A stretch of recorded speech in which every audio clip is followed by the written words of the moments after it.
Cognitive psychology की research suggest करती है कि 90 to 95% तक हमारे डेली डिसीजंस ऑटोमेटिकली होते हैं। हैबिट, इमोशनल इंपल्स या सबकॉन्शियस पैटर्न रिकॉग्निशन से, डिलिबरेट रीजनिंग से नहीं। जो चीज़ हमें थॉटफुल चॉइस लगती है वो अक्सर एक फास्ट न्यूरोलॉजिकल शॉर्टकट होती है जो अवेयरनेस के नीचे ऑपरेट करती है। जिसे हम चॉइस कहते हैं उसका ज़्यादा हिस्सा बायस, रूटीन और इन्वायरमेंट के डिज़ाइन से शेप होता है। तो रियल क्वेश्चन ये है, अगर आपका ब्रेन डिसीजंस स्टार्ट कर देता है पहले और आपको कॉन्शियस एक्सपीरियंस बाद में होता है तो आप वाकई कितने फ्री हो। 1980s में न्यूरोसाइंटिस्ट बेंजामिन ने एक फेमस एक्सपेरिमेंट किया जो फ्री विल की फिलॉसफी को हिला देता है।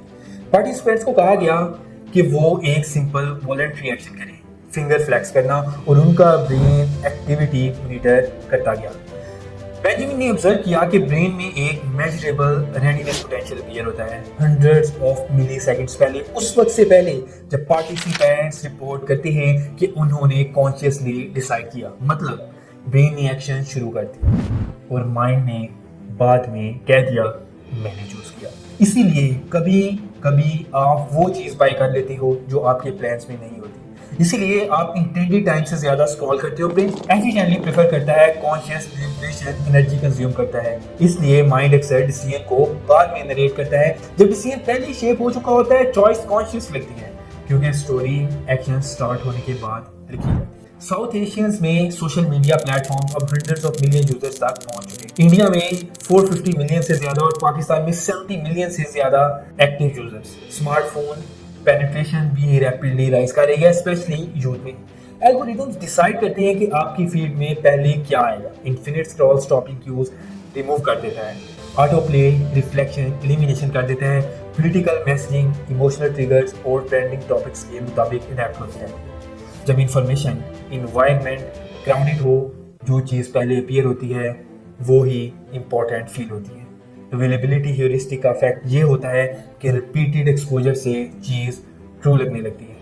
Trending hashtags public mode subtly shape करते हैं, वायरल नैरेटिव्स कलेक्टिव इमोशंस को एम्पलीफाई करते हैं। पाकिस्तान और इंडिया में जहां online political engagement last decade में बहुत ग्रो हुआ है, डिजिटल स्पेसेस स्ट्रिक्ट परसेप्शन को इंक्रीजिंगली शेप कर रहे हैं। जब इंफॉर्मेशन अबंडेंट हो, अटेंशन लिमिटेड होती है और जो अटेंशन कैप्चर कर ले वो अक्सर बिलीफ बन जाता है। इन्फ्लुएंस सिर्फ टेक्नोलॉजी से नहीं आता, कुछ इन्फ्लुएंस इनहेरिट होता है। पाकिस्तान और इंडिया जैसी कंट्रीज कलेक्टिव सोसाइटीज में identity deeply family expectations, community reputation और शेयर्ड वैल्यूज के साथ इंटरवोवन होती है। सोशल साइकोलॉजिस्ट इसे नॉर्मेटिव सोशल इन्फ्लुएंस कहते हैं।